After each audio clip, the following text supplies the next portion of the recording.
சென்னையில் எனக்கு ஒரு அலுவலகம் நான் வச்சிருக்கேன். அங்கே வந்து தமிழில்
பாமக இளைஞர் அணி தலைவரை நியமிப்பதில் கட்சி நிறுவனர் ராமதாஸ் மற்றும் தலைவர் அன்புமணி இடையே காரசார வாக்குவாதமானது ஏற்பட்டிருக்கிறது.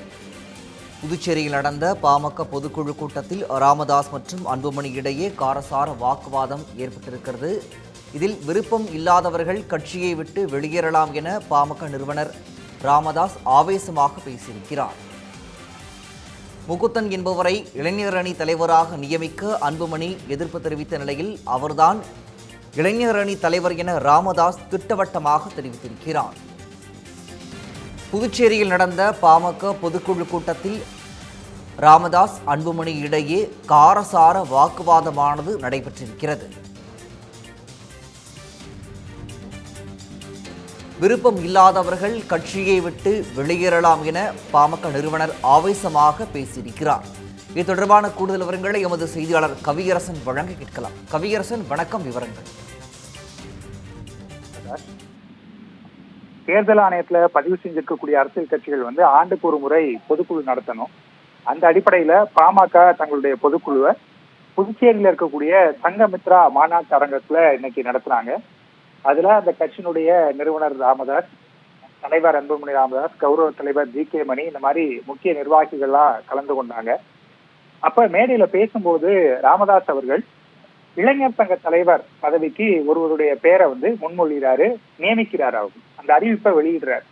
முகுந்தன் அப்படிங்கிறவரை இளைஞர் சங்க தலைவராக நான் நியமிக்கிறேன் அப்படின்னு அவர் மைக்ல சொல்லிட்டு அன்புமணி அவர்களை வெற்றி பெற வைப்பதற்காகத்தான் இந்த நியமனம் அப்படிங்கிறதையும் சொல்றாரு.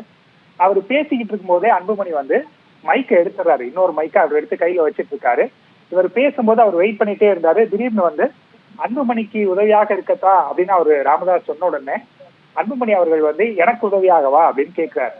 ஆமா, உனக்காக தான் அப்படின்னு சொன்ன உடனே, கட்சிக்கு 4 மாசம் தான் ஆகுது, அவரை எப்படி நீங்க இவ்வளவு முக்கியமான பொறுப்புக்கு போடுவீங்க அப்படின்னு சொல்லி கேட்கிறாரு அன்புமணி. ஒரு சீனியரா பார்த்து போடுங்க, களத்துல உழைத்தவர்களாக பார்த்து பதவிக்கு நியமிங்க அப்படின்னு சொன்ன உடனே ராமதாஸ் இங்க நான் சொல்றதுதான் அப்படின்னு பேசுறாரு. உடனே அன்புமணி குறுக்கிட்டு, நீங்க சொல்லுங்க, ஆனா கட்சிக்கு உழைத்தவர்களா பார்த்து போடுங்க, புதியவர்களை போடாதீங்க அப்படின்ன உடனே ராமதாஸ் மிகவும் கோபமடைந்து ஆவேசமாக, இது நான் உருவாக்கின கட்சி, இங்க நான் எடுக்கிறதா முடிவு, அதான் நீங்க எல்லாரும் ஏத்துக்கணும், விருப்பம் இல்லைன்னா நீங்க இந்த கட்சியை விட்டு போகலாங்கிற அளவுக்கு பேசிட்டாரு. உடனே அதனால அதிர்ச்சி அடைந்த அன்புமணி வந்து கையில இருந்த மைக்கை வந்து டேபிள்ல அப்படியே போட்டுட்டாரு. அந்த காட்சிகள் எல்லாம் நம்மளால பார்க்க முடியும். இந்த மோதலுக்கு காரணமான முகுந்தன் யாரு அப்படின்னு சில தகவல்கள் வெளியாயிருக்குது. அவர் வந்து ராமதாஸ் அவருடைய பேரன் அப்படின்னு சொல்றாங்க. அதாவது அன்புமணி அவர்களுடைய அக்கா மகன். அதனாலதான் அன்புமணி எதிர்ப்பு தெரிவிச்சிருக்கிறாரு. அதாவது பாமகவை குடும்ப கட்சி அப்படின்னு சொல்லிடுவாங்க, அதனால அதோட புதியவர் அவரு, அதனால ஏற்கனவே உழைத்தவராக பார்த்து போடுங்கள் அப்படின்னு சொல்லியிருக்கிறாரு. இந்த பதவியை பொறுத்த வரைக்கும் பாமகவுடைய கௌரவ தலைவராக இருக்கக்கூடிய ஜி.கே. மணியின் மகன் தமிழ்குமரன் வந்து முன்னாடி அந்த பதவியில இருந்தாரு. அவர் விலகின உடனே அந்த பதவி காலியாக இருந்தது. அந்த பதவிக்கு தான் முகுந்தனை ராமதாஸ் அவர்கள் வந்து நியமித்தாரு. ஆனா அதை ஏற்க அன்புமணி மறுத்துட்டாரு. இந்த வார்த்தை மோதலால அங்க தொண்டர்களுக்கிடையும் அந்த இடத்துல வந்து ஒரு குழப்பம் ஏற்பட்டிருக்குது. அதாவது பெரியவரை ஆதரிப்பதா அல்லது அன்புமணியை ஆதரிப்பதா என்கிற குழப்பத்தை வந்து அங்க ஏற்பட்டிருக்கிறத நம்மளால பார்க்க முடியுது. இருவருக்கு ஆதரவாகவும் சிலர் வந்து முழக்கம் எழுப்பிய காட்சிகளையும் வந்து பார்க்க முடிந்தது. கட்சிக்குள்ள ஒரு திரைமறைவுல பேச வேண்டிய விஷயங்கள் வெளியில பேசிக்கிட்டாங்க அப்படிங்கிற மாதிரி விமர்சகர்கள் வந்து பார்வையை முன்வைக்கிறாங்க. அதாவது தந்தைக்கும் மகனுக்கும் அல்லது கட்சி நிறுவனருக்கும் தலைவருக்கும் ஏதேனும் கருத்து வேறுபாடுகள் இருந்தால் அதை ஒரு அறையில் உட்கார்ந்து தங்களுடைய நலம்பெருமைகளோட பேசணும். ஆனா இவங்க வந்து ஓபன் மைக்லயே வந்து பேசிட்டாங்க அப்படிங்கிறது தான் அரசியல் விமர்சகர்கள் முன்வைக்கக்கூடிய பார்வையாக இருக்கிறது. இதுல இன்னொரு முக்கியமான விஷயம் என்ன அப்படின்னா, அன்புமணி அவர்கள் வந்து சென்னை பனையூர்ல நான் வந்து எனக்காக தனி அலுவலகத்தை தொடங்கி இருக்கிறேன், என்ன நீங்க யாராவது சந்திக்கணும், என்கிட்ட ஏதாவது பேசணும்னா நீங்க அங்க வரலாம் அப்படின்னு சொல்லியிருக்கிறாரு. அது மட்டும் இல்ல, தனியாக தொலைபேசி எண்ணையும் வந்து அவர் அறிவிச்சிருக்கிறாரு. இதனால தந்தை மகனுக்கு இடையிலான மோதல் முற்றி அது கட்சிக்கு ஒரு பெரிய பாதிப்பை ஏற்படுத்துமா அப்படிங்கிற கேள்வி எழுந்திருக்குது. இதுக்கப்புறம் முக்கிய நிர்வாகிகள் யாரை ஆதரிக்க போறாங்க, ராமதாஸ் அவர்கள் கூட இருக்க போறாங்களா அல்லது அன்புமணி அவர்கள் கூட போக போறாங்களா, இல்ல எல்லாருமா சேர்ந்து இந்த பிரச்சனைய 2 பேருக்கும் நடுவுல பேசி சமரசம் பண்ணி வச்சிருவாங்களா அப்படிங்கறதான் நம்ம பொறுத்து தான் பார்க்கணும். பிரகாஷ்,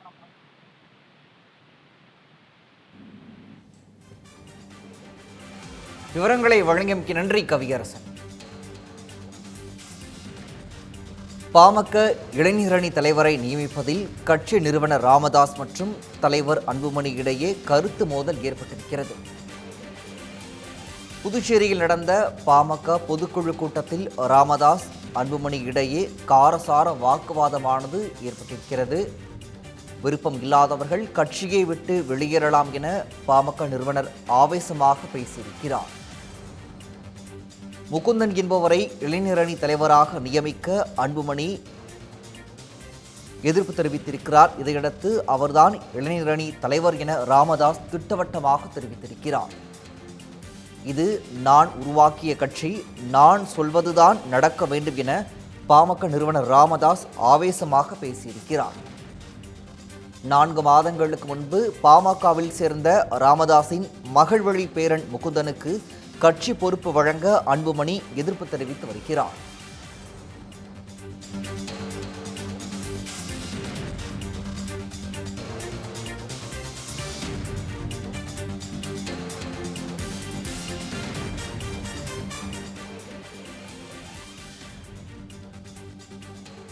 தொடர்ந்து நமது செய்தியாளர் கவியரசன் இணைந்திருக்கிறார். கவியரசன், வணக்கம். இதற்கு அடுத்து என்ன மாதிரியான நடவடிக்கைகள் அங்கு ஏற்படுவதற்கான வாய்ப்புகள் இருக்கு? விவரம் விஷயங்கள் பற்றிய தகவல்கள் கிடைத்திருக்கிறது. அதாவது பொதுக்குழு முடிந்து ராமதாஸ் அவர்கள் புறப்படும் போது அன்புமணியினுடைய ஆதரவாளர்கள் அவருக்கு காருடைய முன்பு வந்து அன்புமணிக்கு ஆதரவாக முழக்கங்களை எழுப்பி இருக்கிறார்கள். அந்த காட்சிகள் அங்கே அரங்கேறிக் கொண்டிருக்கின்றன அப்படிங்கிற தகவல் கிடைச்சிருக்குது.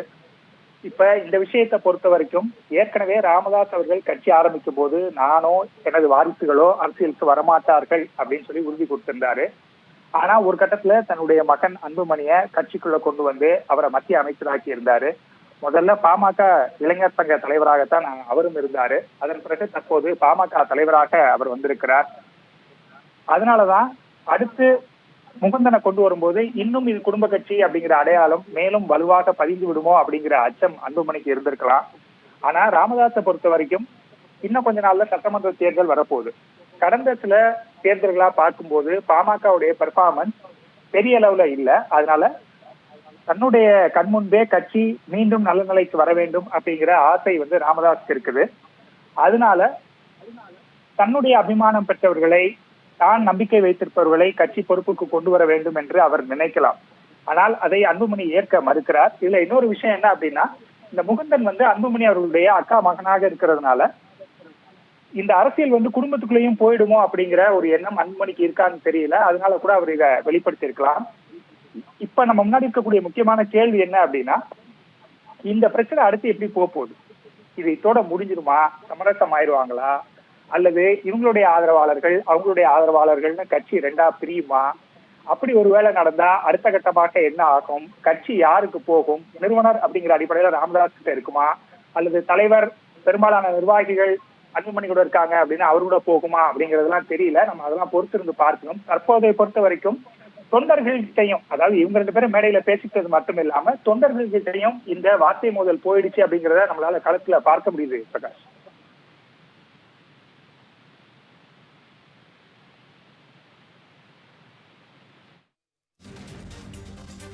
தொடர்ந்து இணைப்பிலே இருங்க.